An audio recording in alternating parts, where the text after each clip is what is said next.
go. We just lost Sharky. Hello! He's back. Hello, and welcome to episode 27 of Around the Lens. I'm your host, David J. Murphy. I am a photojournalist with about 16 years' experience, currently living in Charleston, South Carolina. I am your co-host, Zach D. Roberts. I'm a photojournalist who works in New York and occasionally Alaska. I've worked for BBC, The Guardian, but most recently I've been working on a documentary called The Best Democracy Money Can Buy. Welcome to the show. This show is Around the Lens. It's a live weekly visual journalism roundtable show airing every Monday at 8:30 p.m. Eastern. We're recording this May 30th, 2016. The show features experts in the world of visual journalism gathering to discuss news, topics, and gear related to our career field. And we focus primarily on photojournalism and documentary filmmaking. Our panelists this week are our returning panelist, Mike Sharky James, and our newcomer, Scott B. Eisen. Guys, why don't you go ahead and introduce yourselves to our audience in the order I said your names. All right, I'm Sharky James. I'm a former photojournalist and host of the Petapixel Photography Podcast. Short and sweet. I like it, Sharky. Glad to have you back. How's things been going since the last time we had you on about 6 months ago? Insane. Anything new? Let's see. We were the first photography podcast allowed into Spotify, which was an honor. No one can be first except for us now from now on, right? So that was pretty cool. I don't know. Things have just been insane. You know, the audience is growing. People are discovering their show, and they love it. So you're a regular contributor to the This Week in Photo podcast as well? That's right. Every 3 or 4 weeks or so, I'm on TWIP, also known as This Week in Photo, and might be filling in from time to time for host Frederick Van Johnson, and that's a great time. Maybe I'll have you on sometime there. Maybe. I had him on my show. I did in 2009, my first podcast, so he might be open for it. We're fellow Air Force brothers, so I'm sure he might be open to the idea. All right, and Scott? Yeah, so I'm Scott Eisen. I live in Boston. I'm a freelance photojournalist. Most of my work doing for Getty Images, Bloomberg News, the Boston Globe, and some stuff for the AP every now and then. Just kind of covering the New England region up here, so been pretty busy. Great, and I know you have to leave. You might be leaving us early in the show. You have to do a night shift for. Can you describe that a little bit? Just chasing some overnight news. It's been warm, which usually means it's a little busier, but you never know what's going to happen. I got my trusty scanner next to me, so just wow. You know. What are some things you've captured sort of on the night shift in the past? When I work overnight, you know, it's usually shootings, fires, that kind of thing. Not really general news going on. There's no like political stuff. It's usually breaking at 2 in the morning or 3 in the morning here, so that kind of stuff. All right, cool. Spot news. I like it. Yeah. All right. Zach, anything new with you? Just got back from the NRA convention a couple days ago, which was fun and amusing. This time along, I'm writing a piece about it. It'll be up on aroundthelens.com relatively soon about how now the Second Amendment, I guess, has overcome the First Amendment, and they're now requiring escorts if you want to cover the convention floor. And they're only allowing 20-minute allotments on the convention floor to take photos or B-roll, video or still. So it was a fun time. I drove all the way down to Louisville, which is 12 hours from here, basically for 20 minutes of access on the floor in certain allotments. So it was a stressful weekend, but luckily Donald Trump was there, so I may have broken even. That's about it. Did you say 12 hours? Yep.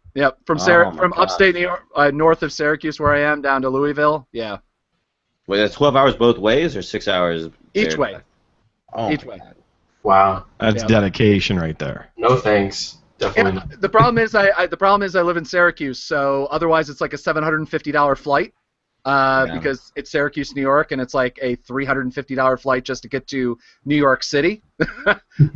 So it's basically about the worst spot in the country, as far as I can tell, to live in, and flight-wise. So that's why I drive everywhere. So you make great choices, is what you're telling us. Right? I got pretty much free rent here right now. So pretty much that's why. As a photojournalist, you need that. Yeah. Exactly. Yeah. Absolutely. And I have went to Savannah this weekend for Memorial Day weekend. It was pretty awesome, just hanging out down there and preparing to move.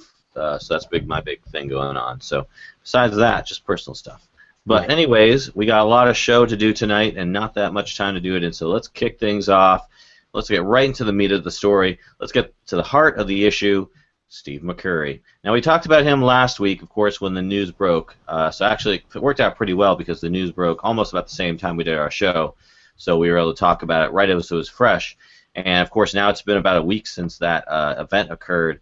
So we can talk about it a little bit more in depth and kind of see how the story has sort of changed over the week. And it's definitely developed, I think. You know, when I first heard about the story, and actually during the podcast, I looked up to see if there were any other news stories about it, and I really couldn't find anybody else talking about it. I think it was just because it had just happened. Petapixel, I think, were the ones to break that story. Yep. And now it's all over the place. We got Time chiming in, we got Not and NPPA, we got a bunch of different sites, including Petapixel, having their follow-up story showcasing other photographs that have, emerged as being manipulated. And I know, Sharky, you've also chimed in on the issue on your podcast as well, and to the point where, I saw some of the people on your comments going into arguments about, what is this? Is this ethical? Is this not ethical? Who cares if he's just doing a little bit of manipulation? And, I think some of those people aren't actually photojournalists, otherwise they'd be like, well, manipulation is manipulation. But Sharky, since you've kind of been just as deeply into this story as we have, what do you think about the issue right now? I'm getting tired of hearing about it. I don't know about you guys. So hopefully after this and maybe a follow-up story in my podcast, we won't have to talk about Steve McCurry again, right? So I'm good. Petapixel broke the news, and thus far over 25,000, almost 26,000 shares on that story, just from Petapixel. That doesn't include everyone else that picked it up and whoever shared it on social media there. How's that compared to other stories on Petapixel? Your average story gets shared, I don't know, a couple hundred times or so. Some other big stories, maybe 10,000 times. So at 25,000, I'd have to look at the stats. I think it's probably in 2016 the most shared story on Petapixel. A lot of people are talking about it. So while a lot of people are, a lot of people are suffering fatigue from it, myself included, everyone's talking about it, and that's good. That's how you hash these things out and figure out how exactly you feel about it. So 25,000 shares on that, 10,000 on the follow-up story that we did showing the additional images that were found on his blog and on the website. They were compared to each other. Everyone out there was digging through it.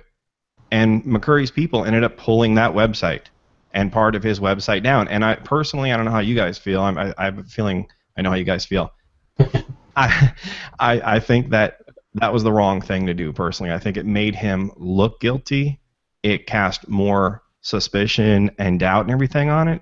And like I said in episode 76, the most recent episode of our podcast, just like with Watergate, and I'm not saying this is Watergate level at all, not even close. It's always the cover-up or things you do after you're caught or whatever you want to call this that end up messing with you in a big, big way. I think he should have been transparent about things.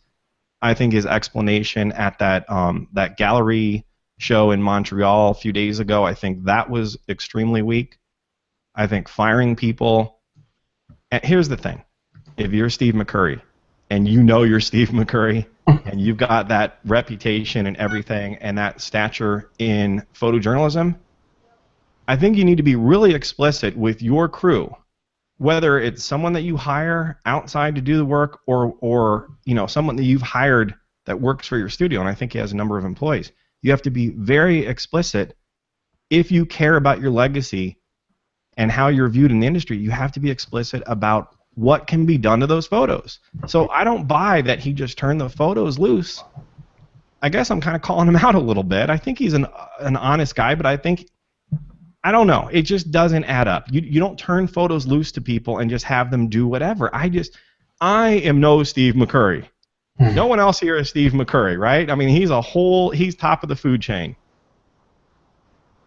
We would have taken the care, I think, to say, okay, don't screw with these photos. We're photojournalists. Don't add anybody. Don't remove anybody. Be very careful. So I don't buy that he didn't give that kind of direction to people, and now he's walking away from the industry. It seems like that's the problem I have, and I think he's going to come out of this okay, but he's like distancing himself from the profession that made him who he is, right? Yeah.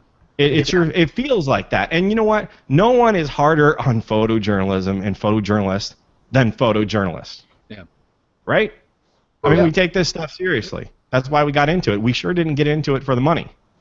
And so when someone tampers, and see, nothing's come forward so far that was for news purposes, reportage, right? That we know of that's been altered, and that may happen. But so far, no one's found anything. And my feeling is, and I know this differs with the NPPA, and I have a feeling Zach's going to be on the other side of this. I don't think you can hold someone to journalistic standards, to photojournalism, PJ standards, for all your work forever. It's like being a character on a TV show. Like, let's say you're, I don't know, the Fonz, right, on Happy Days. And then from then on, you could only play the Fonz. Henry Winkler had a number of roles after that, right? So you can be multiple things. I don't think all your work has to be in the photojournalism box. But I think he did himself a disservice by not labeling work that was at exhibitions on his website, etc., as having been artistically interpreted, right? That didn't help him at all. Yeah. I will say, since I'll probably be the loudest on this, as most things, I will say the biggest problem is that he's taken, as far as I can tell from Petapixel and other, he's taken photojournalistic works and reinterpreted them without an asterisk, without even a Barry Bonds. This is a quote from Abe Van Dyke, a former guest of ours. Basically, he's the now Barry Bonds of the photojournalism world, where everything has to have an asterisk on it, everything has a question next to it. But he's taken all this work, and he's taken a lot of it and reinterpreted it, and decided that, okay, so that stuff, I have enough faith in National Geographic that the work in Nat Geo was not screwed with, because my understanding and what they've explained, and I've heard this previously, is that their work basically essentially they get the negatives, and they get to see the original work, and then they get to work from there. Especially on I would assume on most big clients, that stuff they don't buy from Getty or AP or whatever, or wire services. So I'm not worried about that. It's the problem is that I'm looking at his site, and nowhere does he say that this stuff, his work has been photo manipulated, because it's not just, and again, we discussed this last week, it's not photoshopped. We all Photoshop our images. This is photo manipulation. This is taking a real image and changing it. This guy is essentially, I've always viewed him as basically either a photojournalist with a street photographer edge, or vice versa. And now I don't know what his photos are, other than basically something that you might see on Flickr. Like, Steve McCurry wouldn't be Steve McCurry if it wasn't for the photojournalism beginning. I have a question for you, Zach. Yeah.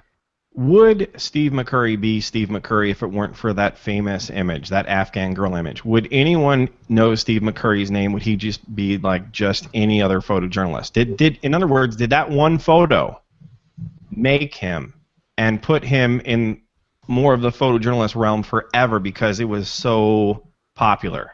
I would say that due to the fact it was on the cover of Nat Geo, due to the fact that he's made his career off of that image, I would say, at least the prominent outside of the photography world, I would bet that it would be very difficult to find a single non-photographer that doesn't know Steve McCurry because of that image. I know, okay. Having discussion with my aunt, like, that's the only way that's the way I was like, did you know that he manipulated photos? It's the guy with the girl with the green eyes, and she immediately knew that photo. All right, but if that image had never happened, would we even know Steve McCurry's name? Now, I'm not talking about the general public. I'm talking about the photographic community, because we're so, I don't know. Has there been any photograph that he's done that's been as powerful or as impactful as Afghan Girl? I can't think of any. Not and that. so, yeah, go ahead. What you were saying, Zach, is basically, and this is what I was thinking, is he has traded on that popularity and that exaltation as being held up as, oh, this is Steve McCurry, and all of us, we fall for the rock stars in our industry, right? It's like the Joe McNallys and these guys are great, right? And the cream rises to the top.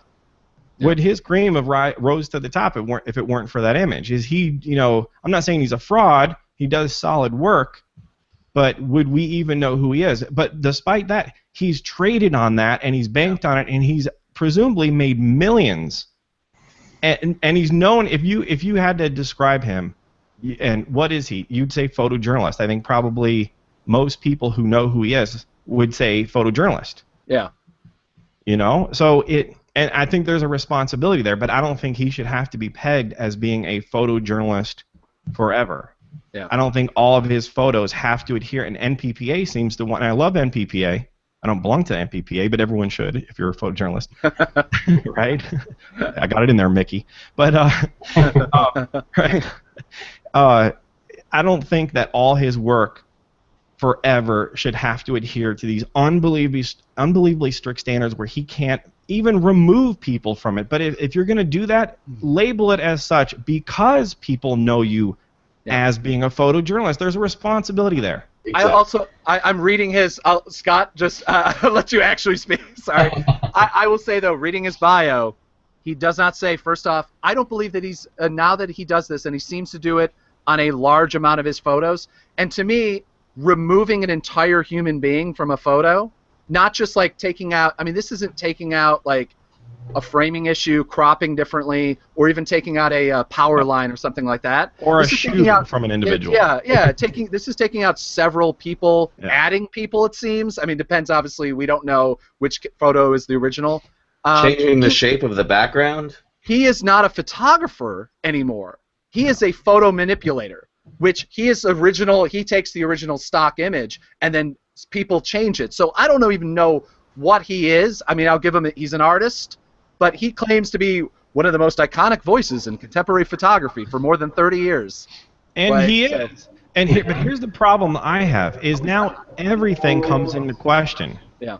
Right? Everything, now, like I said on episode 76 of our podcast, it makes me sick that now people are going back and with a fine-tooth comb, and a lot of these are trolls, but a lot of, just industry people too, going back and looking to just try to catch him, to try to get him.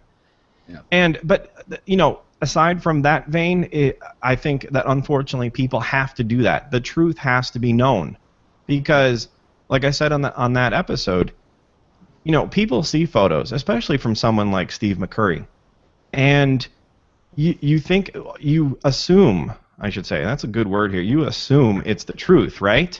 Yeah. And people make decisions based on a photograph.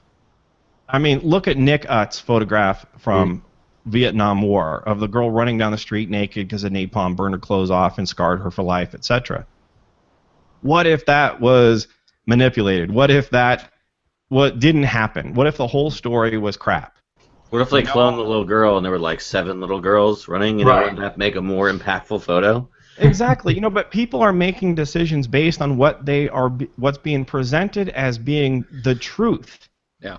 And so there's a danger there. What if photographs are found from Steve McCurry from over the last 4 decades, and it was just all made up? And then people made a decision, politicians, the populace in general, etc., because he added or removed something, right? I mean, you have, with great power comes great responsibility, as they say in Spider-Man, right? And it's very true. We all take this very seriously. When you alter a photo and you get caught, that is your job that day. Gone. It's right? Your reputation, your job is gone. Yeah. And so, what? Yeah, jump in, Scott. I'm keeping. What I was going to say is that I don't know if you guys read the article in Time about him. But he was quoted that he said one of the photos, it was like a horizontal photo, but they manipulated it to be vertical. They added, I guess they cloned or something like that. And that kind of concerns me when he says, some would say that's wrong, but I thought it was appropriate because the truth and integrity of the picture were still maintained. Yeah. But how does that connect? Even not as a photojournalist, if he's not being one, like that's a good point you bring up, Scott, because in your show, Sharky, you said, and I quote, probably not quote verbatim, but you said something along the lines of, if his photographs were ever used in a news context and they were manipulated, he's done. He's over. But if it's personal use, then hey, yeah, do whatever you want. Right. So here's the thing, though, and Nat Geo said since that photo, and I don't know how they know this exactly, it hasn't been done since. Like, oh, we did it once, and you know what? It happens in publishing all the time. Sure. I used to have I had a parenting magazine down in the Phoenix area. This is about 20 years or so ago. 20 years before I even had kids. But there were times where, and this wasn't, the cover wasn't anything journalistic. We'd have somebody that was photographed for the cover, and we needed to create more, for the top, so the masthead, and everything, the logo and all that went up there, and blah blah blah. But that's not Nat Geo. That's not the newspaper. It's a parenting magazine. And so Nat Geo did this. This wasn't Steve McCurry that did this. Right. Apparently. So it's not on Steve McCurry. He gets a pass on that. And I go back and forth on it. They added a little bit more water because it was shot horizontally and they needed it to be vertical. Do you be so stringent with your photojournalistic, ethics and everything that you can't add a little bit more water? There was more water there. He just happened to have it framed horizontally. So, if you're going to be rigid on it, you have to be rigid on everything. Yeah. I mean, how many of you guys are rigid on this? How many think that was like, you just don't do that? Raise your hand verbally here. I would never do that. Any manipulation is manipulation. Doesn't matter if it's, minor in some people's eyes, because you do that, well, what's your line? I mean, is that acceptable? Then what else is acceptable? Right. I mean, it's a slippery slope. So, I mean, in one shot it might be adding some water, and another shot it might be putting two pyramids closer together, right? Or adding more blood to something, or fire to something, because you can show the whole house on fire or something. That's kind of crazy. So I had a fantastic photo a couple, I think a year or two ago. I'm trying to remember who specifically it was, but it was a celeb or a big politician, and they had like a little something in their teeth, and I was dying because it was a fantastic shot, perfect bokeh, perfect everything else, and like I posted it, and it was a rhetorical question on one of the photo blogs or photo Facebook pages that I'm on, and I was just like, so what are your guys' thoughts on removing the little speck of spinach or whatever it was? And I would say universally I got yelled at just for proposing the idea of rhetorically doing it. And I'm like, I'm never going to upload this to my wire. Personally, I had the thought that maybe for my blog, for my site, that I would remove it and then post it as a thing, and then but I never even got to that point. Even before it, I was just like, no, that's just a bad idea. It's a great image, but it's just like, guess what? I missed the shot. Unfortunately, that guy had something in my teeth, and unfortunately, I'm a photojournalist. But to me, this whole thing brings Steve McCurry down to, I'm sure everybody remembers the days of when Flickr was really, really, really big, and you'd see all these guys who are travel photographers or whatever that either use way too much editing, way too much whatever, and post these images of people begging on the streets or whatever. And that's what Steve McCurry is now. He's a overly highly paid photographer that is essentially the equivalent ethically of a Flickr photographer. And he's labeling himself as a visual storyteller, which I don't remember him ever saying before, right? I feel like it's everyone called him a photojournalist. I think he might have even referred to himself as a photojournalist. But then this stuff happens, and it's like, no, I'm a visual storyteller. Yeah. And like I said, he banked on the photojournalist thing all along. And that's fine. If you want to be a visual storyteller, that's cool. But it's like, at what point, everyone, it's like, hey, we thought you were a photojournalist. No. Yeah. You didn't know this, and I didn't tell you guys this, but I was screwing with images left and right, or telling people to, or all these people that worked for me independently on their own decided to screw with images. Yeah. And I never noticed on my website and didn't care because, there's a financial component too. I'm not saying it's all because of money, but, if you that gallery show, the one that in Italy, I think it was, right, that kicked this off, if he had said, if somewhere on there it had said, okay, these images are digitally manipulated, that would have drawn attention that he was having images manipulated, but that wasn't stated. You know what I'm saying? Here's the question: does Magnum represent? I mean, he's a Magnum photographer. Does Magnum represent artists? Like I mean, I know they represent commercial photographers. I don't guess. think so. But like, I'm looking at their site. I'm just seeing what the updated is. But I mean, like, he's also a Magnum photographer to me. Which again, like, I right now is when I'm learning that they represent non-photojournalists, honestly.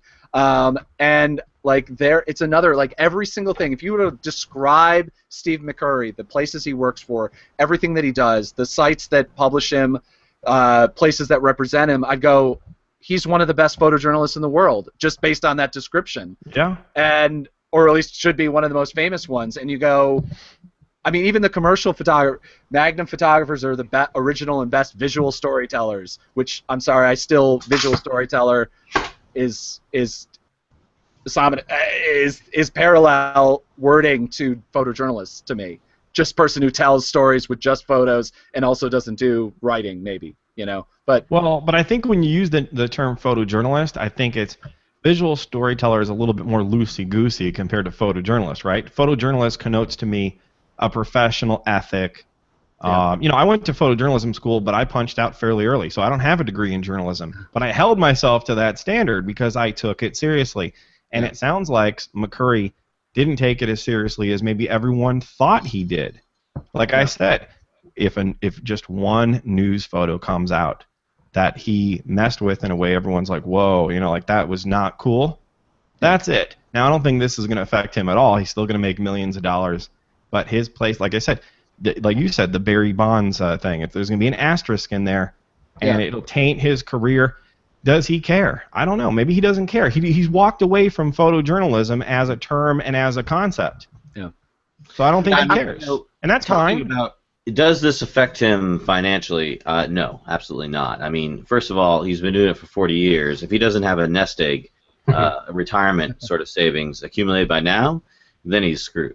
Yeah. But he doesn't have to work again a day in his life. He can go around and make his pictures of Cuba and Photoshop everything to the 9th degree, and he's still going to be Steve McCurry and still going to have the name recognition and the ability to publish whatever he wants.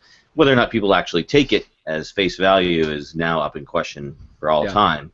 And his legacy going forward, as it's going to be taught in schools or it's going to be taught in whatever educational aspect you want to learn about photojournalism, is always going to have this sort of black mark to it.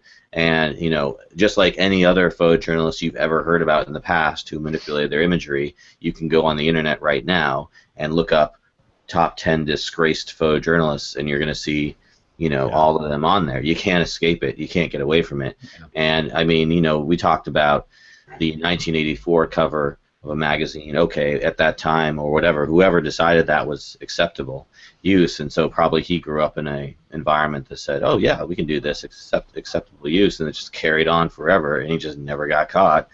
And I'm sure there's people out there today who still do it and never get caught, and then when they do get caught, their careers are over, but they'll keep on doing it. And if this wasn't for this little Cuba thing with the picture, we probably would still continue to think Steve McCurry's imagery were clear and pristine, and he was a photojournalist until, you know, the end of time. But now that we know the truth, he has to live with it.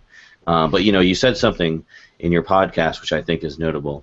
You know, we compare this to the same type of thing where we have, you know, it's the equivalent of our Lance Armstrong. You know, it's this guy with pristine reputation that's now ruined because he took performance-enhancing drugs. And I think it's a pretty clear correlation when you think about it. It's essentially like he was taking performance-enhancing drugs, essentially by using Photoshop and not telling anybody, because we as photojournalists live by a code of ethics and live by, like, we would not use a photograph that couldn't be cropped that way for a, you know, a vertical photograph or a cover, for example. But you know, so again, you know, it's like it's like using steroids. So how does this affect the profession? Right now, I don't think it's that big of a deal because, like I said, a news photo has not been altered by him. But, you know, with thousands of them out there, perhaps, I mean, who knows what happened? If he's caught, if he's done something wrong, is he allowed to pass it off on someone else? You know, does he? it's a black mark on his career. Is he the Pete Rose of photojournalism after that, or the Barry Bonds? Is he going to get tagged with that? Yeah. If I were an does. editor for a newspaper or if something, and like I had Steve McCurry imagery coming my way for something, whatever it was, I would take a good hard look and a good hard think about that and probably not use his imagery just because of this incident. Yeah. How am I supposed to trust anything he's ever going to do in the future? Well, you'd have to have the raw file, right? To know for sure. I guess so, yeah. That would probably be the only But way even to... raw files can be screwed with. I guess so, yeah. That's true. That's true. So, like I said, I don't think it really matters to him. I mean, because of this, more people are going to hear about him. More people in the industry are going to be like, oh yeah, that's right. We haven't had Steve go shoot something or whatever. Maybe we can bank on this notoriety that he has now. Get some cheaper rates. Yeah, who knows, right? I don't think he'll be used for advertising probably till the day he dies, but he's not going to be used for photojournalism. He's not going to be used in a newspaper or any sort of publication that relies on photojournalism. See, I don't know. Like I said, a news photo hasn't come forward yet, as being altered. It's been this other stuff. And okay, so he's made some excuses, and people that have acted on his behalf or maybe direction have messed with photos, but these weren't photos that were destined for newspapers, magazines, the online, versions of them, etc. So these weren't. He was a journalist, a photojournalist, but these photos didn't end up in publications and such, right? So are we being too hard on him? Why does he get tarred and feathered? For on the journalistic side, he was a photojournalist, but he doesn't have to always be seen as that. Okay, so let me ask you this, Sharky. Let's say Steve McCurry's work that he used in a gallery was, garnering some notoriety or garnering some interest, right? And you want to publish that work in Sharky James Literary Magazine Weekly, and you ask him, hey, we want to publish your work. What happens then?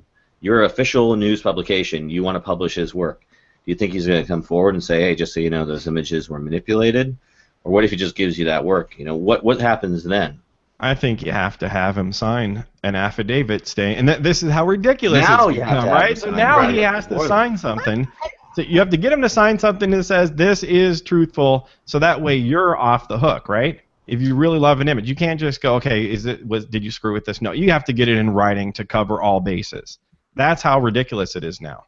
I mean, at this point, to me, I mean, never mind the fact I don't know. I also don't know. I'm trying to think of any nature photographer, because I guess I don't know what he is now. I mean, I'm looking at his fine art print catalog, where it doesn't state that these photos may be manipulated. It doesn't say anything. I don't know. I mean, like we had oh my God, sorry, I'm blanking on my good friend who was on the last show, who shoots Carl Johnson, who shoots nature photography, and he shoots aurora photos. And we've actually had ethical photos or ethical conversations on how far one can take an edit. Where I had I think a plane trail go through one of my photos we were working through, and I'm like, would it be bad to edit that out? He's like, no, you don't do that. He's like, that's the photo. And like, so I don't know what he is other than a photo manipulator. And to credit him as a photographer, as anything else, unless everything has to have this photo was not manipulated, this photo was manipulated, this was what, I don't know what he is anymore. And to me, we do have to immediately put, because we have so many problems, and our industry right now is continually looked at by with such a harsh and critical eye. And I'm not just talking about photojournalism, I'm talking about journalism in general. We have to put a ban hammer immediately on anyone who even possibly works in the industry. We have to collectively. That's why I didn't see the NPPA statement as harsh enough. Like, to me, I just go, if he's a member, he no longer is allowed to work with us again until he actually apologizes or admits that what he did was wrong, which is also another thing. He hasn't done a mea culpa. He won't respond to anything. He doesn't have a statement on his website attaching him to this problem at all. So he doesn't seem to think it's a problem in any way, shape, and form. But to me, so that's a problem. But these weren't news photos that he changed. But so why should he have to? Why should he have to? Apologize to the photojournalism community and NPPA and? Then he shouldn't. And we to me, as a collective news-oriented sites, should never work with him again. And specifically at this statement right now, if they're writing a news story about it or doing whatever, Time Magazine should be like, we promise we commit to never publishing a Steve McCurry photo ever again. He's not a photojournalist. He's not a person who would work with us unless we cover his art, whatever it is, and that's it. And the journalism field has massive problems with this. I mean, they've done films, the Stephen Glass problem, where, to me this is more akin to maybe not making up things completely or whatever, but it's maybe like when you copy and paste things, it's plagiarism, And to me, and this is something I've always had a huge problem with in journalism, is that we consider print writing, it can be plagiarized, but if you steal someone's photo or change someone's photo, it's not a problem. And to me, we have to start taking our photos as at the same level that the journalism field as a whole considers print journalism.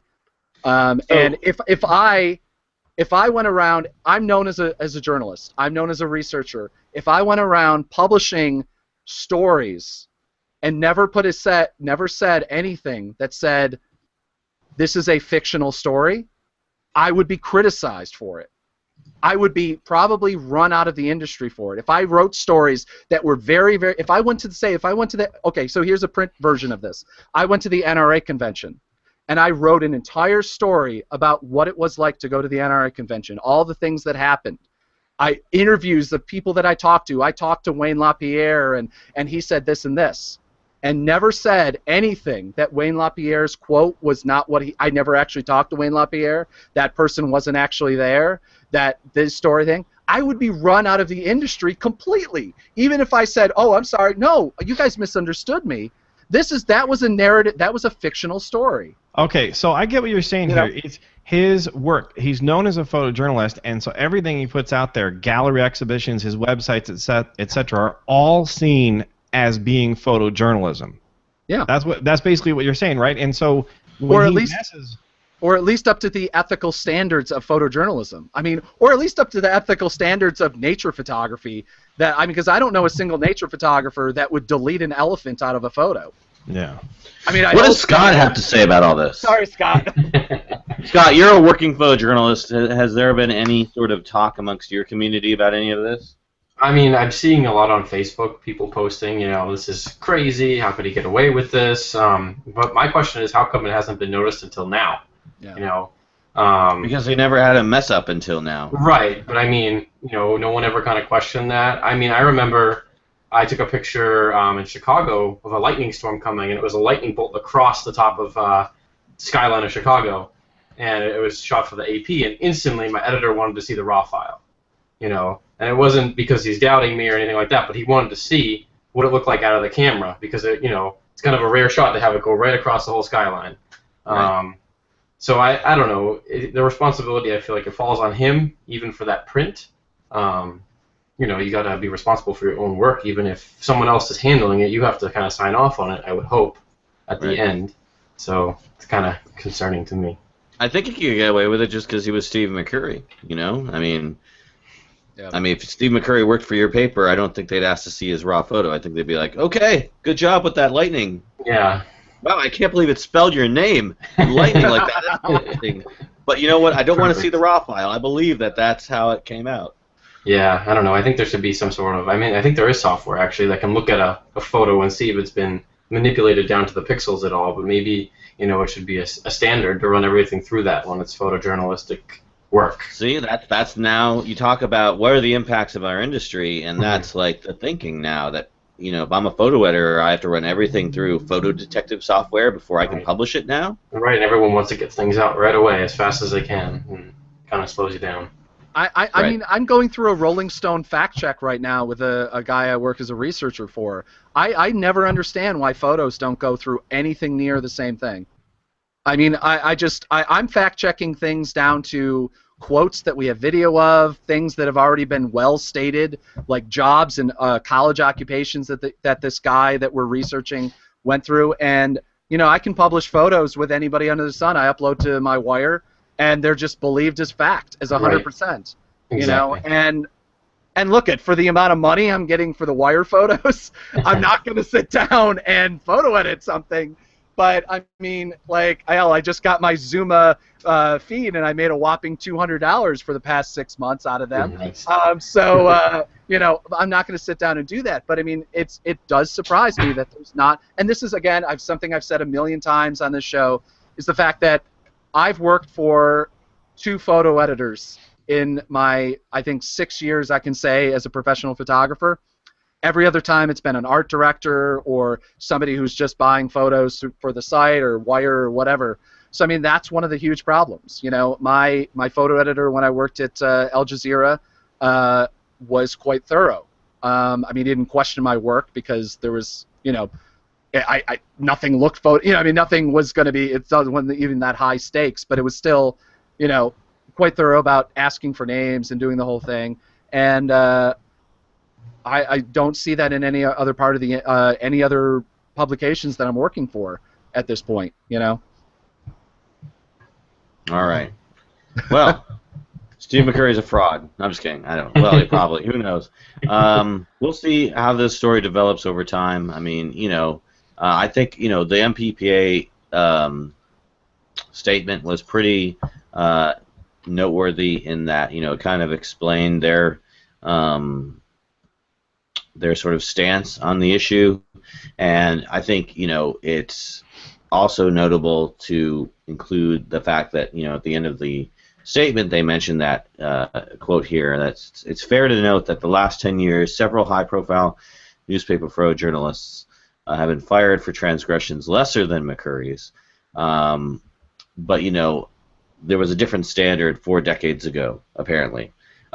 So maybe that standard, and again, it's how you're raised in the field and that extended over time. So perhaps the standard that he was thinking was okay at the time 4 decades ago carried on throughout, you know, his career, and he just never saw any issue with what he was doing. But I'll say it again. These photos that were, none of the photos were photos that were published, you know, as news in a newspaper, magazine, etc. These are photos that were his personal work on his website. You know, people assumed those to be shot by a photojournalist and not tampered.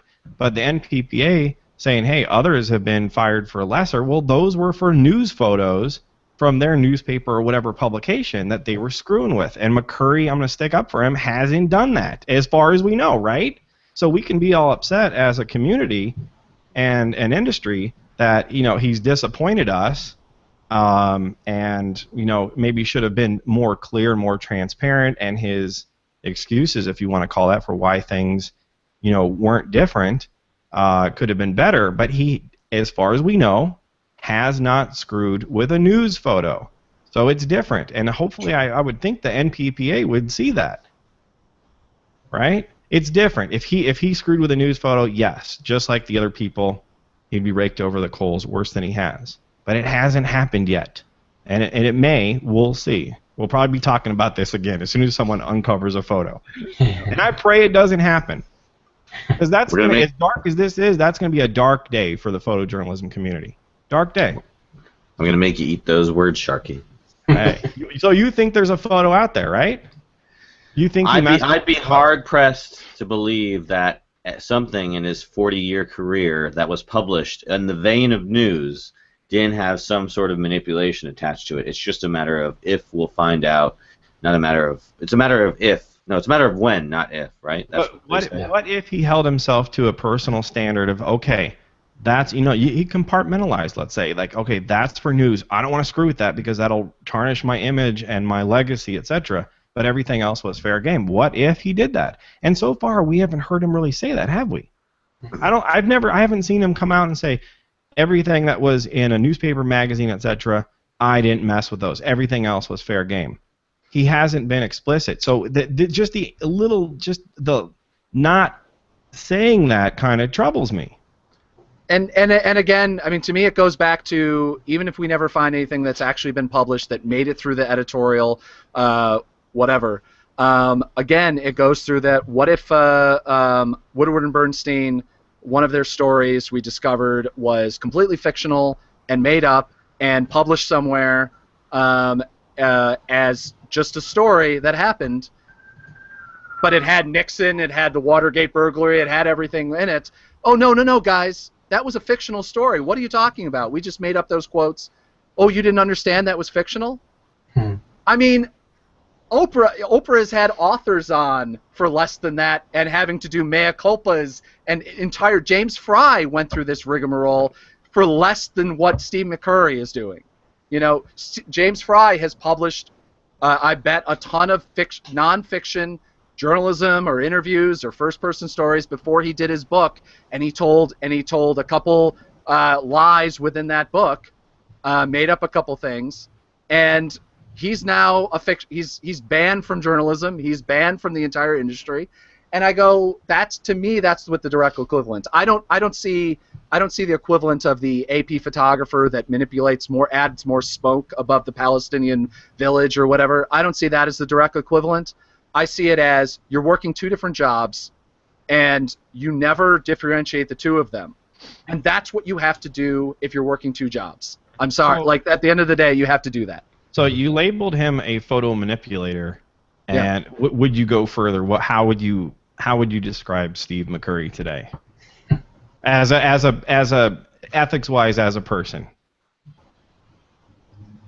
I don't think he has any. I would say no ethics. I think he's one of those guys that, you know, I don't think he views it as an ethical issue, because I guess that in his mind, from day one, he viewed himself as not a photojournalist, but just as a photographer who produces work with no attachments whatsoever behind. So he worked at a newspaper for a few years. Oh yeah. So he never bothered telling anybody. Everybody said, "You're a photojournalist. You're one of the best photojournalists of our time." He accepted it, and he never said, "No. Visual storyteller, and this is what I do with my." So there you go. It has to do. Look at his statements that have come out since. They've been kind of ambiguous, kind of like that press conference that he gave in Montreal, where, you know, talking about, well, I don't think stuff should. He even said, I don't think stuff should be added and removed via Photoshop, and yet in the Time article, right? Yep. He said it's okay, basically. So it's you know, it's I don't know. You know, it's difficult thinking of Steve McCurry, someone who we all kind of looked up to in varying degrees, as being, you know, what people are saying about him. I don't want to go that far. You know, I'm like a little bit in denial here. Yeah. I'm trying to give him the benefit of the doubt and hoping there's not a news photo that was screwed with. Mm-hmm. But like you said, the problem is the cover up afterward. Well, that's a bad word, but just the not going far enough to say, I'm sorry, photojournalistic community, I've let you down. He didn't say any of that, I don't think, right? Yeah. I mean, he has no statement. Like he has no statement on his website. To me, that's just to me. I just go if any photo editor at all across the industry, or anyone who buys photos or decides things, just be like, we're done with him, and make a loud statement saying that won't buy his photos, we don't consider him a photojournalist, and we will not publish his work unless it's within the guise of, oh, he made these really great artworks. And one of the problems I see, and this is again, when I see that the photos have been manipulated, the photos have been highly edited at times, not just contrast up and down or whatever, he's kind of a crappy photographer. He's kind of a mediocre. I mean, I'm sorry, but if I can photo edit all my work, my photos are going to be a hell of a lot better than his. This goes back to what I'm saying. If the Afghan girl photo had not happened, would anyone know who Steve McCurry is? So maybe we've all held him up to be Steve McCurry because it's like, I don't know about jealousy or envy, but just like, wow, like look what, I mean, that's one of the most iconic photos of ever, not just the 20th century, of just ever. Everyone knows that photo. And so it's a big letdown to find out that A, he doesn't consider himself a photojournalist, B, he doesn't go far enough to take ownership of what happened. Maybe he's just a terrible businessman. I mean, he hired someone who stole his, images and sold them. He's other people that, he's not watching what's going on. And so the appearance, and I'm not saying this is true, but the appearance is it's all about just a dollar grab, just more money, cranking out the Steve McCurry, money machine. And maybe he didn't hire people that it goes back to, I just can't believe he didn't give direction to people to not screw with his photos. We would have done it. Yeah. I mean, just how do you, Or maybe it speaks to how much little he cared about the photojournalist tag. Mhm. Yeah. Right? No. All right. So Let's jump. I was gonna say, Mike, as soon as that photograph that was published in the news comes out, the Steve McCurry manipulated, we'll have you back on to talk about it. Hopefully that doesn't happen. Hopefully everything he manipulated was in his public or in his personal collection and never got into the news. In which You'll hear I me. hope. Some F-bombs will fly, perhaps. Uh-oh. I'll save them All for right. that show. All right. Well, let's definitely move on to our next topic. I mean, obviously, we've talked about Steve McCurry for almost the entire duration of the show, but let's go ahead and move on to our next topic because it kind of rolls into the same thing, but it's more about crossing the line. So, The Wire.in published an article, and actually, this is something that you suggested, Zach, but it was a pretty interesting article. Essentially, that every photojournalist, and this is quoting from the story. Every photojournalist must draw a line that is uncrossable, no matter how high the editorial stakes, for the sake of his or her life. So how far should a photojournalist go? Is any shot worth dying over? Should we put ourselves in danger to get the shot? And what about the editorial pressures of having a unique, to get a unique and exclusive image? I want to jump to Scott because we're going to lose him pretty soon, and I want to hear what his voice sounds like because I haven't heard it yet. But I just want to know, because Scott, you're shooting stuff. You're telling us about, you're going out at night and you're shooting alert photography and you're shooting spot photography and stuff like that. So why don't you go ahead and start and tell us what you think about this? I think there's definitely a line.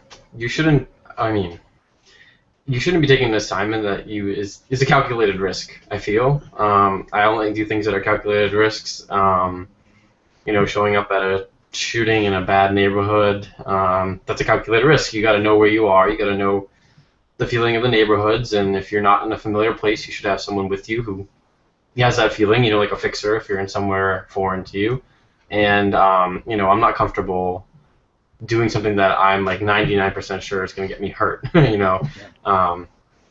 And a publication shouldn't be hiring you to do something like that. If there's a publication that's going to throw you into that, you probably shouldn't be working for them.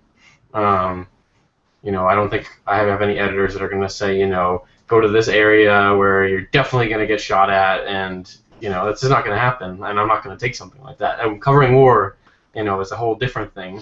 But that's still a calculated risk to some extent too. So that's kind of my feeling on it. And you got to be prepared and have the right equipment and the right protective measures. Yeah.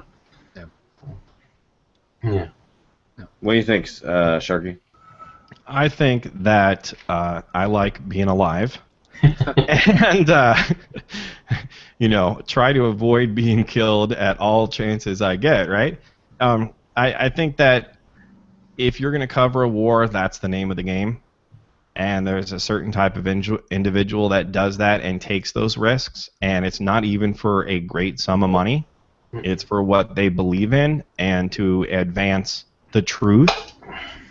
And so we'll leave Steve McCurry maybe out of this conversation. I don't know. I just don't know.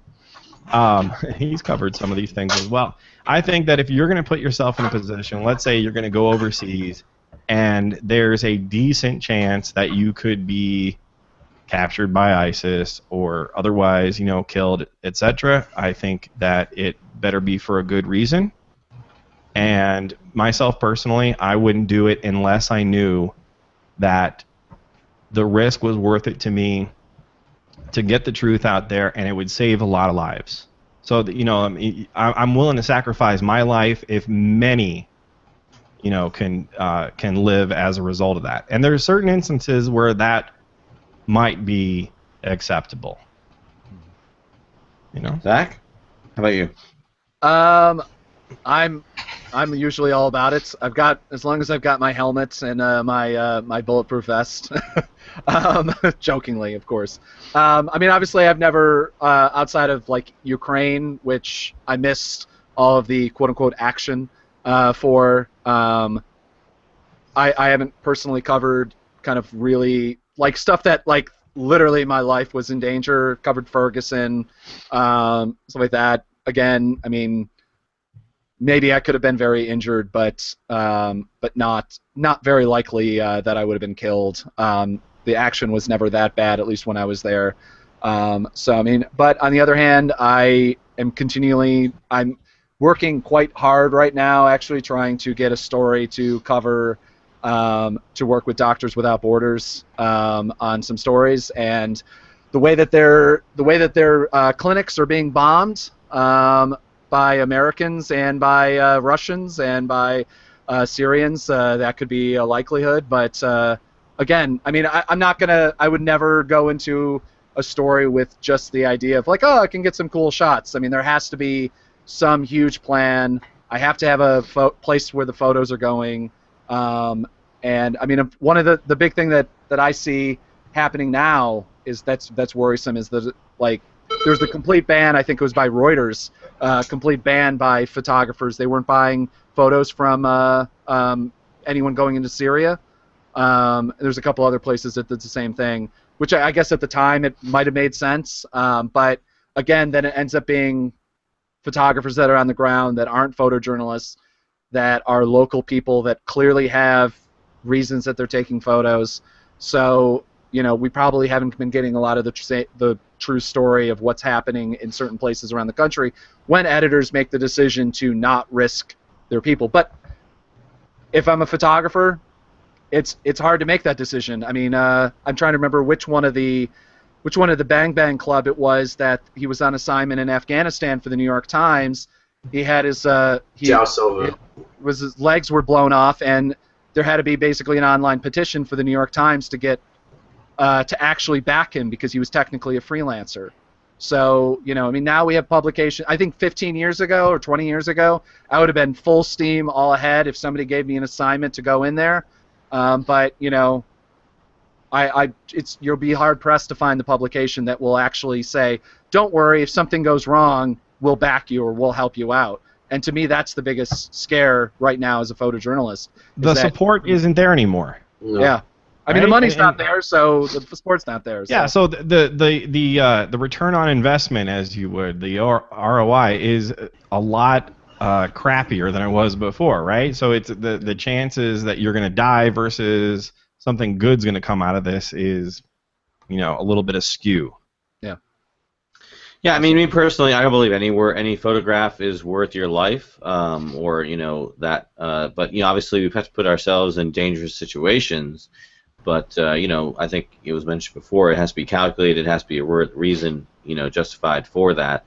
But yeah, obviously, don't risk your life to get a photograph. No photograph is worth your life. But you know, do your best to get what you can. But that's where my line is. If it's life or death, it's like I choose life. But even if your photograph could save a lot of lives, I mean, I know you've got a family. We all have to, you know, those of us with families have to think about that, right? So, yeah. But even you, you've got a wife and a kid, right? I mean, what if you could save? So if my photograph could save someone's life, would I risk my life to take it? Is that what you're saying? Or yeah, maybe not even just one life. Let's say it saves hundreds of lives.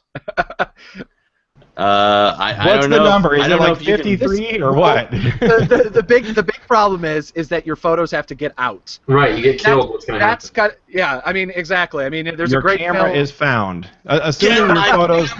Get my camera to my editor.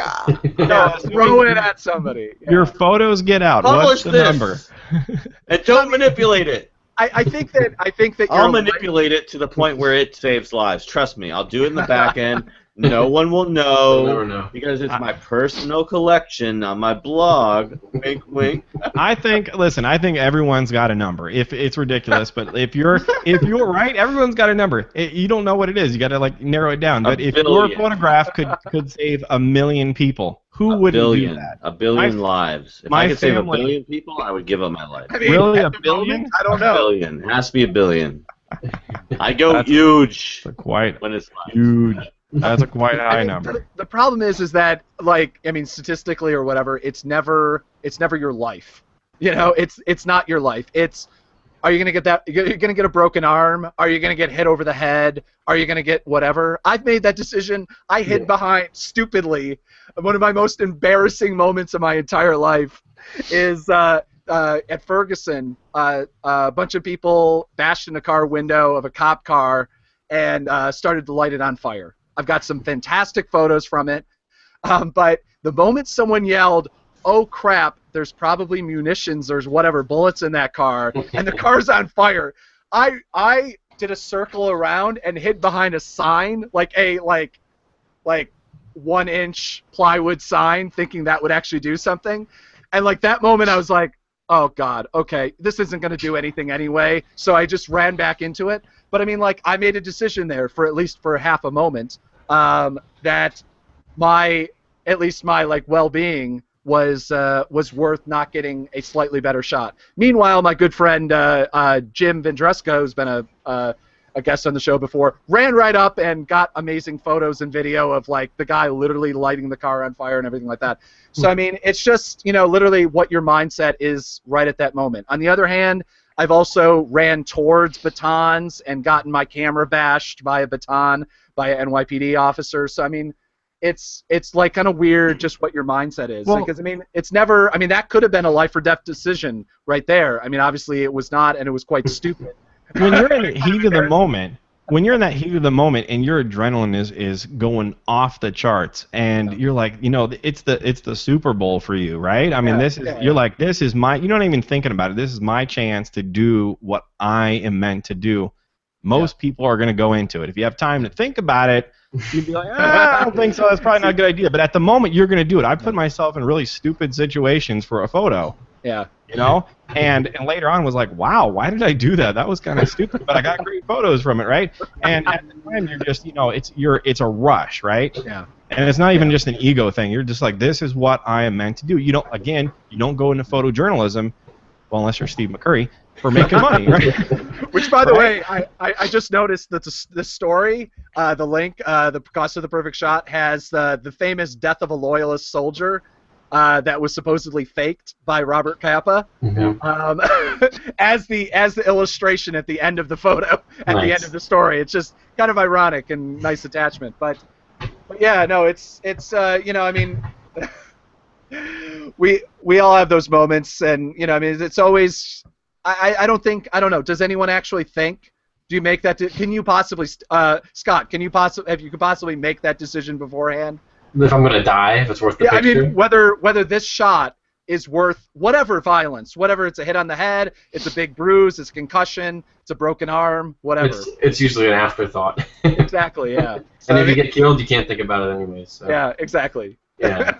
I can only really think about the the Tiananmen Square incident, the riots and whatnot, the revolt that happened where literally, the photojournalists were risking their lives to get imagery out from that event. And I know that, I don't know if people died from that. I mean, I'm not quite as versed in the scenario as it is, but I do know that I've seen dramatizations where, again, they're killing people, for protesting the government. So, yeah. I don't know. I don't have a number. Sharky, what's your number? You said everybody has a number. What's? I don't know. It would have to be a fairly large number. I've been a dad for 2.5 years now, so I've got a whole different mindset than when I was single and didn't have kids. I've got people that are counting on me and love me, and. Did you say 2.5 years? Just 2.5 years. Who is it that's saying on your podcast? Watch my show. My daddy makes this. Who is that? Oh, that's my youngest daughter. She's 12, going on 45, going on 3 sometimes. She's at that age, where she's really Miss Sassy Pants. But are you gonna update that, like when she turns 18, and be like, every year I update it. I did my old podcast for 8 months, and so it was the same audio. And then when I went to Petapixel, or we teamed up basically. They picked up my show. I had to re-record it, and so I'm thinking, maybe once a year, maybe every 100. So at the 100, so we're on 77. We're starting on now, so in a couple of days. So maybe at 100, 200, 300, and that's roughly every year because we do 2 shows a week. It'd be funny. You have her do a show one week, and you do the outro. Yeah. That would get as many listeners as this show right now. Oh! Oh! Wow! David and I joke. Hey, don't you dare insult my tens of listeners, okay? I For the two live viewers watching, I'm sorry he said that. He doesn't mean that about you. Really, we love It's you. funny, We love you. It says there's 3 people watching, and I think 2 of them are 2 of us. But I think Zach and I are in there. But Yeah. no, on the old show, I used to joke about my listener and not offending my listener. But Right. now we're a large number. Well, someday we'll break 100 listeners. But anyways, moving on. Let's go to our Gear Talk segment. So, we love talking about gear. We love talking about drones. I think we've talked about it in the past.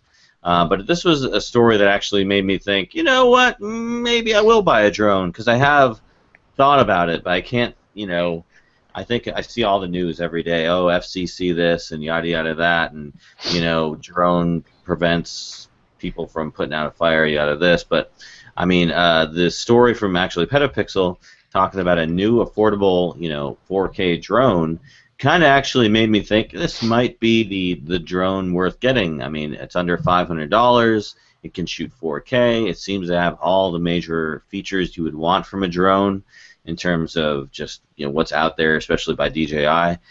So it made me think drones might not be a bad thing. So let me throw it first to you, Scott. I mean, you do, again, you're doing the night stuff. You're doing the spot news. You're doing photojournalism. I do have a drone. Yeah. Oh, you do? Okay, Yeah. What do you use? I have a Phantom 3 Pro from DJI. I love it. There's a lot of obviously like gray areas with regulations and that kind of thing always changing. I can't use it for commercial purposes, which is kind of too bad. I can't use it for news gathering. And the Globe actually did a short kind of little article about some of my drone footage. I think it was last week, and everyone starts commenting on it. Isn't it illegal? Like, he's in an illegal area to fly his drone, blah, blah, blah, which I wasn't. And there's just so much confusion. People are scared about them, and, like, I think the craziest thing people say is, oh, they can spy through my window with the drone. I mean, think about it. It has, like, 100 and something degree angle, and if I wanted to look through someone's window, I'd have to be, like, 3 feet away from it, hovering. And Yeah.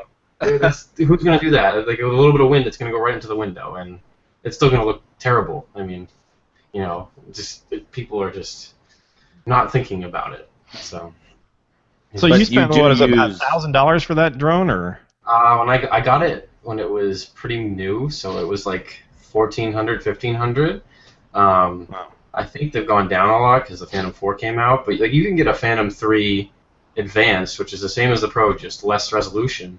I see people selling them used for like $400 or $500, and that's a great drone. So this new drone, it's the Xiaomi, I think it's called the Mi drone, and for $460, I think, you get 4K, 460. and if you just need 1080p, which is also known as Full HD, Right. it's 360 or 380 or so. Wow. That's that I always say on the podcast that there's people out there with more money than sense that have been buying these drones and doing really stupid things, so the rest of us can't have fun with them. And now that they're just a few $100s or so, Right. there's going to be even more of them out there, and they don't know you can't fly within 5 miles of an airport, Right. or under 400 feet, or there's no fly zones, etc. It's going to get out of control. That's the FAA is not helping with that either. I mean, they created this app or teamed up with someone who made this app called Before You Fly, which shows you where you are on GPS and all these no-fly zones around you. But half the time, it's just not right information. Like, I could pull it up and it'll tell me I can't fly here. But I pull up another app, I'm outside of the 5 miles from Logan Airport by almost a mile. I'm not near any like helicopter pads at hospitals, but the app will tell me that I am. And that's just really confusing for people who are trying to do it the right way. And, there's all this different information out there. I don't know how someone who isn't like really fully involved in using it for work can get educated on it, like just some random guy who wants to buy a drone and fly it. Like, it's crazy. Zach, do you use or I guess you don't use drones for it, but have you thought about using drones for any of your work? I mean, I'm looking into it. I mean, this is actually shooting 4K, which I'm begrudgingly moving into. I think my next actual purchase is going to be a actual 4K video camera. But and a bunch of hard drives. Yeah, exactly. Yeah, Exactly. well, Exactly. or Oh, there goes just the purchase right there for. exactly. I know. Well, I mean, Let's it's see those bunch of hard drives, Zach. Let's And see a those. faster computer yeah. and Yeah. bigger memory cards. Everyone forgets that there's all this whole team of stuff that you need to buy to go along with it. And micro SD cards. I mean, what the hell is that? They're like so That's tiny. that's the biggest thing that kills me is that Yeah. buying a whole nother card system. I mean, that's why every time I look at these things and I'm going, it's like the difference is like this to this. Like, really, you couldn't just make it an SD card? Oh, there's used them all the Make your adapters, life time. though. easier? You've What's got that? adapters. There's micro no. SD. To, you Yeah, know. there is. Not in camera though. Like Right. usually the cameras or the drones or whatever. I mean, if I'm looking at probably next year moving back up to Alaska for a little while, and I'll probably do it then, just Good because place. it's more space, and I'll probably move a lot more towards nature photography and that kind of work. And so I probably will want to get up there. Up here, I live in upstate New York. It's relatively a boring landscape, so I mean, I suppose I could do it. I probably should to get used to it, but my first interactions with them is that they're difficult to use, they're annoying, and I got into this industry so that I could be the guy hanging outside of the plane, taking the photos and doing the video, not so I could be the guy at the ground running a remote control. I mean, I get that the financials of the industry have drastically changed, so it'll be very rare that I'm that person hanging out of the plane. Only Joe McNally's doing that now. Yeah. No Probably one else should- is hanging out of planes and helicopters but Joe. That's right.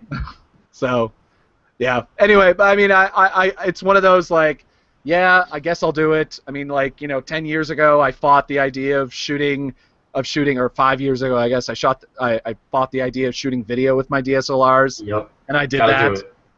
15 years ago, I fought the idea of shooting digital, and I did that. So, I guess I'll do this. Throws up my hands. It's 5 fun. years. You got no choice, Zach. You got no choice. 5 Yeah. years from now, I'll be manipulating my photos just like everybody else does it. No, so. it'll be called McCurrying at that point. Yeah, exactly. Yeah. But you're talking about storage. I just want to show this. It's my tiny. 200 gigabyte micro SD card that I currently have on my phone. I know the 256 gigabyte one from Samsung is coming out soon, or it might be out already. I don't know. And it's waterproof, so if you have it, like I said in the podcast, when your drone does go down in the lake, then you've got 30 minutes to go retrieve it, right? Yeah, good luck. That's I why saw it's it. waterproof. That's the only reason. But I'm excited about the drones. I'll probably pick this up if it is, if the reviews are good. Because I mean, yeah, you can sell a drone for whatever you want, but if the drone is a piece of garbage, then I might as well just go and buy, a drone that has, a little bit more expensive but is higher quality. But again, even if what really this price point does is say to myself, it says self. You don't need a drone, but you might as well get a drone because it's cheap enough that you'll probably find something to do with it. Yeah. And I could see myself at the very minimum doing like real estate photography work. My brother, he does real estate, and he showed me some video of a house that he was selling, and they use drones, and they use drones well. Yeah. So I mean, it's something where you could go up and say even a house that wasn't super fancy, you could say I could do drone work. I could get you nice aerial shots of your house and stuff, or a drone video. And it's the same vein as these 360 cameras. At least with regard to like real estate photography and stuff, they're going down in price so much that they become a tool or a resource you can easily dispense and give out, and everyone can have one, so everyone can do it for what they're trying to accomplish. So it's And you need it no now. If longer everyone else, if it's getting so cheap that everyone's getting them, then you have to, because that's the barrier to entry now is so low, just like with photography, right? With cameras, that you have to integrate that. But then you need your 333, what is it? Your 333 Yeah, exemption that's what I was gonna say. to be able to. Otherwise, you're illegally flying. And there's a lot of people, I see it all the time, who've got aerial drone footage, and they have no idea that you even have to have a license. They just do it. They know the chances of getting caught are pretty slim, and those of us who care not to, have $100,000 fines, etc., and have some ethics and standards, you know what I'm saying? It's just like they say with thieves. all this, copy protection, copy protection on DVDs and stuff just kept the thieves were still cracking it. It kept the honest people from being able to make copies and stuff. Mm-hmm. So yeah, and the people don't understand the exemption, the 333. Anyone can apply for it, but in order to fly your drone with the permission from the FAA commercially, you need to have a pilot's license. Not like a drone license, but you need to have a pilot's license to fly an airplane. And that's like at least a $5,000 to $10,000 investment to get a license like that. It's kind of crazy. So most people are flying illegally. Exactly. Commercially. I can't wait till we get to a point where you see at like an event and there are multiple drone flyers in the same area in the same crowd, all like competing for space. It's going to be just like when you get to an event and there's a million people with their cell phones trying to get video of a scene. It's just going to be like 12 drones in the air, all trying to get the same shot. You won't need a selfie stick anymore. Yeah. I can imagine that Burning Man has probably got just swarms over it with all those rich assholes like go there. I mean, tickets are like $700 or whatever now, but like all those people just like going around there. My big thing with it, I'm really waiting for is. My worry is, especially what I would use it for, is things like flying over mining sites and like that sort of journalism. And my worry is that, like, especially if I work up in Alaska, everybody's got a gun, and they're going to shoot it out of the air. Which, if you've seen there's a great footage of somebody flying a drone over I don't know if it's a Renaissance festival or whatever. A spear. And somebody throws a spear at the drone, and somebody throws. It's fantastic. To me, the footage is worth the destruction of it. If I was the guy that owned the drone, but to me, what I want is something to be able to transfer the footage like live or some way, at least even a degraded quality. It does. They can do that now. It does, yeah. They You can can go do right that to now. YouTube. Okay, great. Right to YouTube Yeah. Live. Yeah. Facebook Live does that. I need to make sure that whatever I buy is able to do that or in the area. I mean, obviously, I would guess that you probably have to have cell phone coverage, which is kind of a problem where I would probably do a lot of this stuff. But to me, that's the biggest thing. Is just because I would expect that, and like now that it's $400 or $500, I would consider getting it, just because I would consider it a disposable item, kind of like GoPros. I mean, that's how it's cheaper than a GoPro now. But since you're a conscientious guy and you don't have the $5,000 to photojournalist, right? To get and the time to go get a pilot's license, which is ridiculous. Yeah. It's like, why even consider it? Just buy it and go fly it for fun. Get your skills up for when the rules change a little bit and you're ready to go. Is what I think you want to do, right? That's what I'm doing. Practice now. Get those skills up. That's right. All right, well, let's go ahead and jump to our formerly known as Picks of the Week. I'm now calling it the Eye Catcher. It's the same exact thing, but I call it a different name. Essentially, this is what have we found, either a resource, a website, a story, something in the preceding week that we think people should check out. So I'm going to start with our new panelist, Scott. Let's see, that's a good question. Not totally prepared for that one. I'm going to start with our returning panelist, Sharky. And if that doesn't work, I'm going to start with our co-host, Zach. It can be a product, right? Yep. Anything. It can be pants. Okay, I'm ready for that. You remember my episode 4.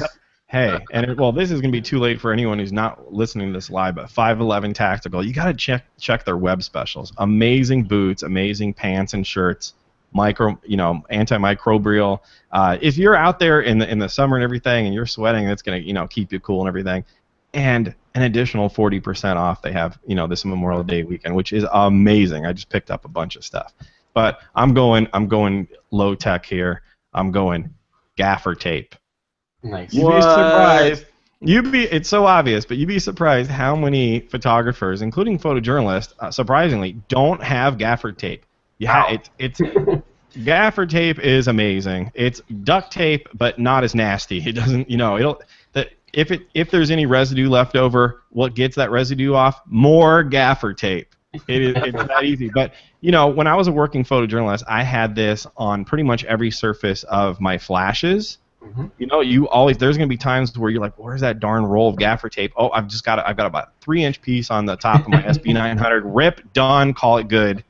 my lenses. It was all over that. And, it keeps it nice for resale value, etc. too. A lot of photojournalists put it over where it says Nikon or Canon, which is kind of ridiculous because if you've got a big D5, doesn't matter how much gaffer tape you put on that thing, that looks like an expensive camera.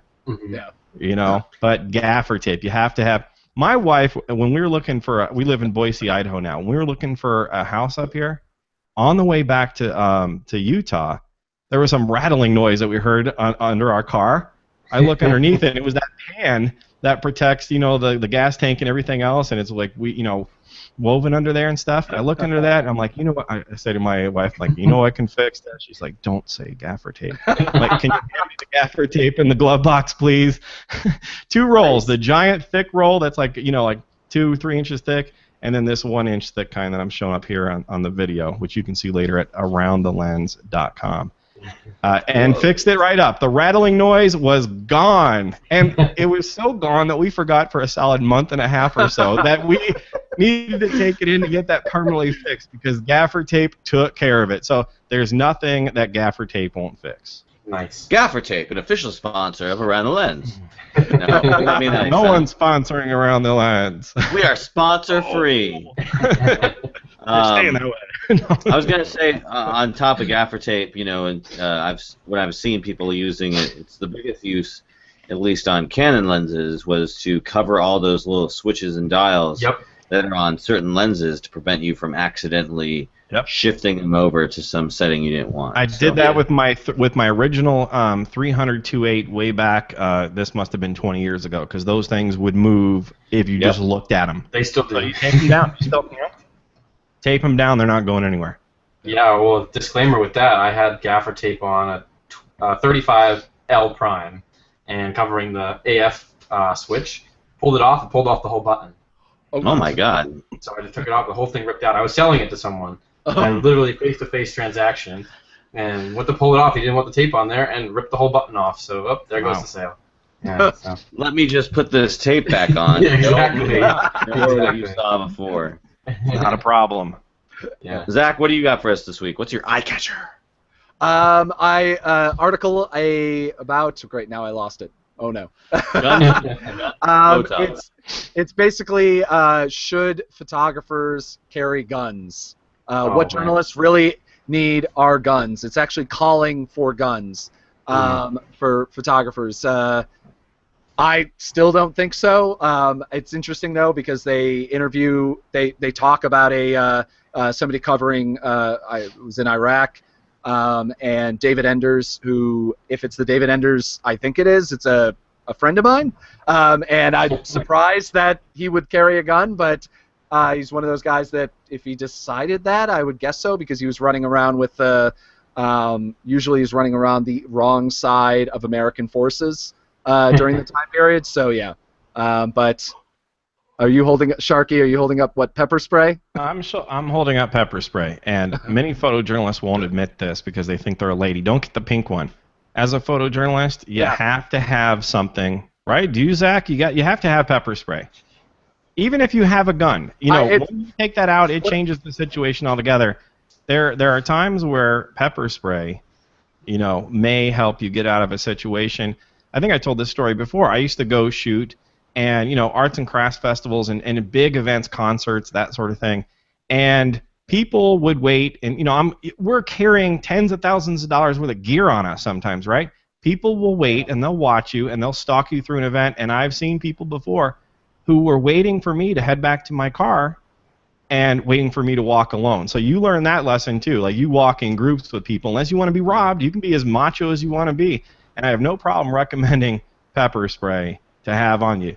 Doesn't mean you have to use it, but you may, and it may help you get out of a situation.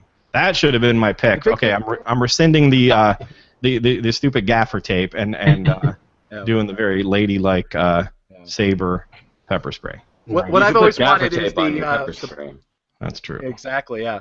What I've always wanted to pick up, but it's illegal in New York State, at least in New York City it was, is the batons, the collapsible batons. Geez. That's what I've always wanted. Those are called the apps. They hurt. Yeah, there you go.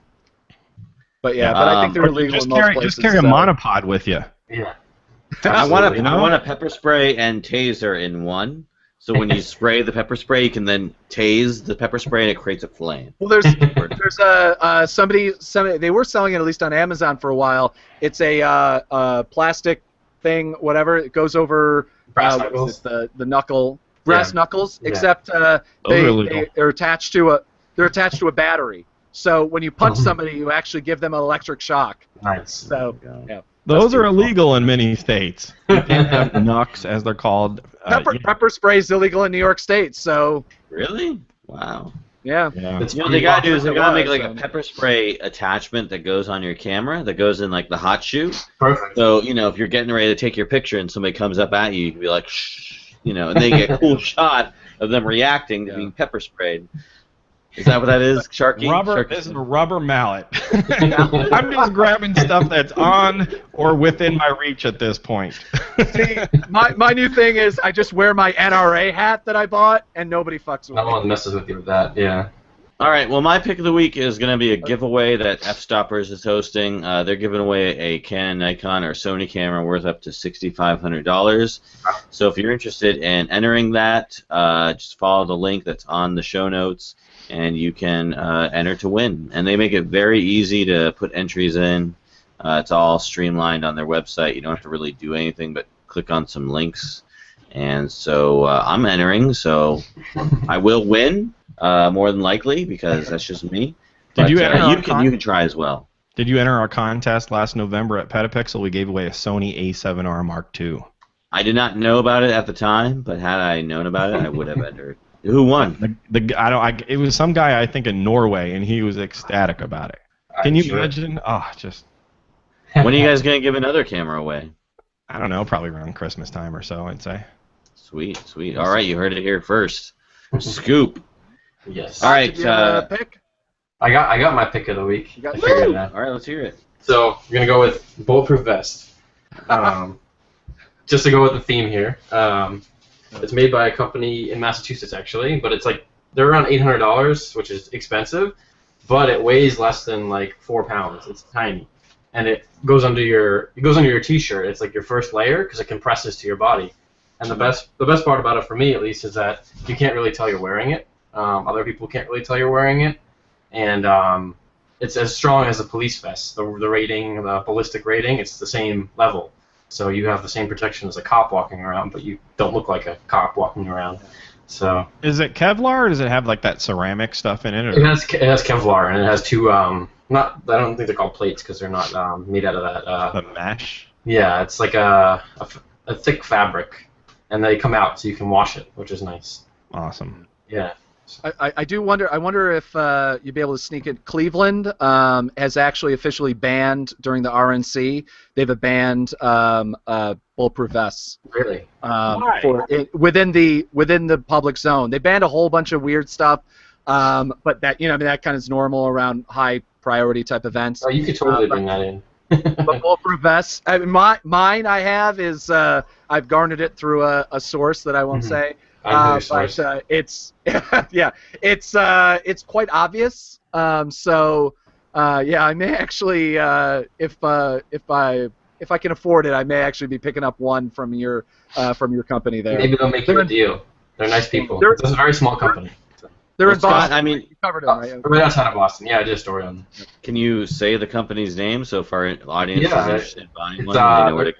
They're called Bullet Blocker. They became famous, and the story I was doing on them was because they made the bulletproof backpacks for kids, and like the shields they would put up. They put inserts into their binders now. So like you're in your classroom, some guy comes with a gun, you hold your binder up in front of you, stuff like that. And they make like leather jackets that are the same material as this. They don't look like bulletproof vests. They're kind of cool, but expensive. Bulletblocker.com. Exactly. I have all kinds of cool things. Yeah.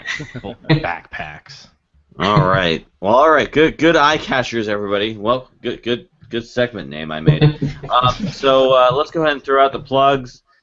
Scott, go first. How can people get to know more about you and get to know about more about your work? Find out. How can you know more about me? Is that your question? And reach Social out to media, you and websites. contact Right you. to my website. It's scotteisenphoto.com. It's EISEN. Okay. I don't spell photo any different way, just the normal way.